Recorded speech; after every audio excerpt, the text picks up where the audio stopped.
What's going on, guys? It's Tremaine here, the most disciplined trader on YouTube. We're going to do a real quick trade breakdown over the trade we outlined in Discord this morning. So starting off on a weekly chart, I have an old new week opening gap here. That closing price and this opening price on this candle, make sure settlement is turned off so that's accurate. That's the new week opening gap. That's going to be really influential once we jump down to the lower time frames. So let's go straight to a 15-minute chart. I have a little bit of lipstick on here.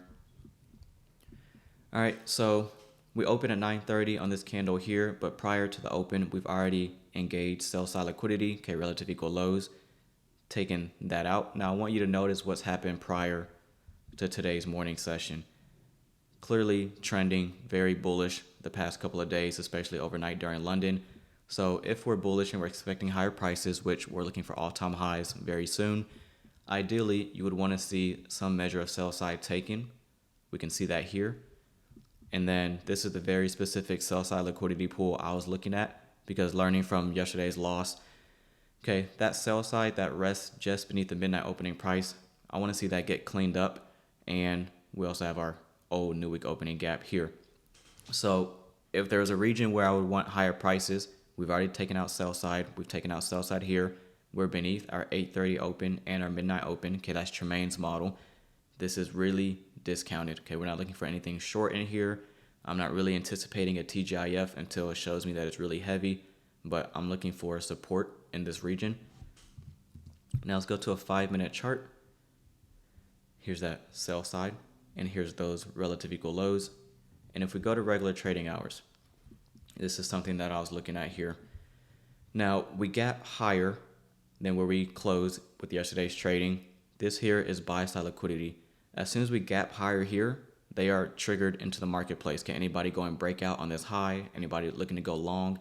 As soon as we open here at 9:30 and trade one tick, they're in the marketplace. So what I want to see is gap higher and trade down first. I'll treat that as a Judas swing.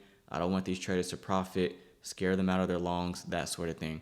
Okay, because if we just gap higher here and just trade up, they're making money on the breakout of that high, which is not what I want. So when we open at 9:30, we're watching regular trading hours. I want to see some measure of a Judas swing, and we're clearing out a whole bunch of liquidity on electronic trading hours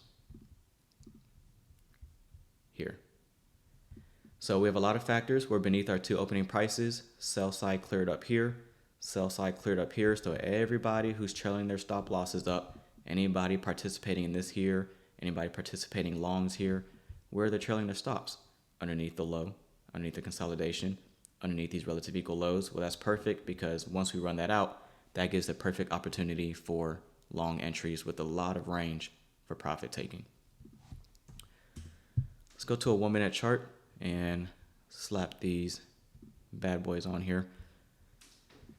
So let's get real tight in here. I also have an old daily high. Okay, that old high is previous day's high, if I'm not mistaken. Previous day's highs and lows, your old daily highs and lows within the last 3 days, and your old weekly highs and lows within your last 3 weeks. Those are key reference points for liquidity. Okay, so not only are we trading down into that sell side here, but we're trading down into an old daily high. It doesn't matter if it's an old daily high or daily low. If it's within the last 3 days on the daily chart and we trade down into it, we're engaging a major pool of liquidity. That's huge, especially if our narrative is already bullish. So we engage all of that liquidity, fail to reach the bottom of the new week opening gap. Okay, I told everybody in the streams, to me, as long as we work in the upper half of the new week opening gap, that's bullish. If we start trading beneath it, then that's signs of bearishness. NASDAQ working in the upper half, wicks doing the damage to grab the sell side. Okay, we outlined consequent encroachment of this wick. I said ideally I would want to see a closure above that, and then higher prices, inefficiency, buy side. So take midpoint of this wick, we close above it here. Next candle opens, trades down. I'm using that as my long entry. A little bit of drawdown, that's fine. Trades down to the order block. My stop loss is just beneath that candle's closing price. For order blocks, this is something that ICT teaches. You should not trade to the rejection block of an order block, which is the closing price right there. So my stop loss is 1 tick beneath that. Entry is at consequent encroachment of this wick.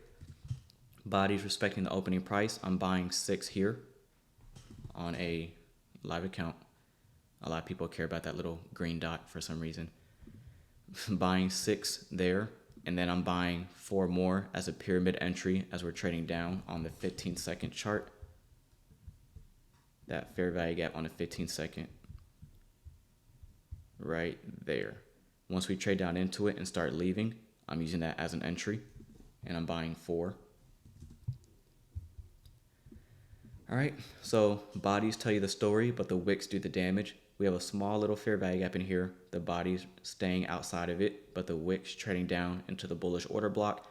Okay, I said ideally, we don't want to see anything past mean threshold, so you take the entire range of these 2 down close candles from the high to the low, get mean threshold, which is there. You don't want to see anything there on a closing basis.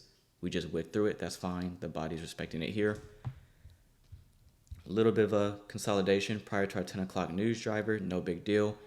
Now, looking in this price leg, as far as profit taking, where can you take partials? Well, we have buy side above this high. These smooth highs is something that I was looking at, a little too clean. And how far above those relative equal highs can we trade to? Obvious fair value gap there. The low of that fair value gap is my partial. So taking 7 off out of the 10. And then Discord members, ATM model, something that we've been looking at for the past few months now. Taking off 2 there. And then I close my last contract because I just don't feel like holding runners on a Friday. And I think a retracement could be possible, but fully flat there. Now, little extra order flow insight. As we're trading in this region here, so none of this has printed yet, but as we're working this fair value gap in the order block, measuring price legs, grading price swings, implied dealing range, that sort of thing. If our anticipated target for liquidity is here, that's where we think price is likely to draw towards, and we're currently trading in this region, what I like to do is I take the low and I take my anticipated target there. And let's get rid of all these extra drawings just for a second.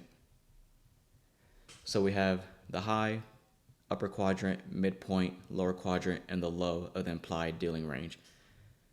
Accumulation at equilibrium. Okay, this consolidation is fine because I'm seeing this as accumulation, but I tell the group once we start working the upper quadrant, okay, from this low to our anticipated buy side target, once we breach that upper quadrant, that's when it needs to pick up the speed. It needs to get going. I don't want to pyramid anything past this because we're in the expansion phase. It sounds like hindsight. It sounds like I'm just making it up because obviously you see the fat green candle at 10 o'clock news. But before we get that, okay, we're expecting expansion through the upper half of the implied dealing range from that low to this high. Your best entries, your best pyramids are going to be equilibrium or below. So you want to get your entries here, here. It's fine if you get a last minute entry here, but once you start working the upper quadrant, you should expect speed, expansion, because you don't want these traders up here to pull their orders. And then you get that signature there with our 10 o'clock medium impact news driver. So again, entry, consequent encroachment of the wick, stop loss beneath the rejection block. That should not be traded to. Pyramid entry, 15-second fair value gap, breakaway gap. This is something I skipped over. This is a breakaway gap. We have a consolidation. Okay, that first energetic fair value gap that leaves the consolidation. Ideally, you want that to stay open. And we have another inefficiency here. I'll make it a little bit more refined. But the general rule of thumb, and I mentioned this before this fair value gap even formed, it sounds like a hindsight, I know, but as this candle's still trading, I said, now if we leave a fair value gap here, ideally you would want to see this one stay open, and this is the one you want to see take us higher. It's algorithmic, it happens all the time, that's bullish order flow. You would want to see this fair value gap act as a breakaway gap, but this one here should offer support, takes us higher, and then partials, and then just closing this one out because I'm not interested in holding it any longer. So YouTube community, I'll see y'all when I see y'all. Discord community, we have a live stream Monday morning at 9:15. Everybody have a great rest of your weekend, and we'll talk soon. All right, peace.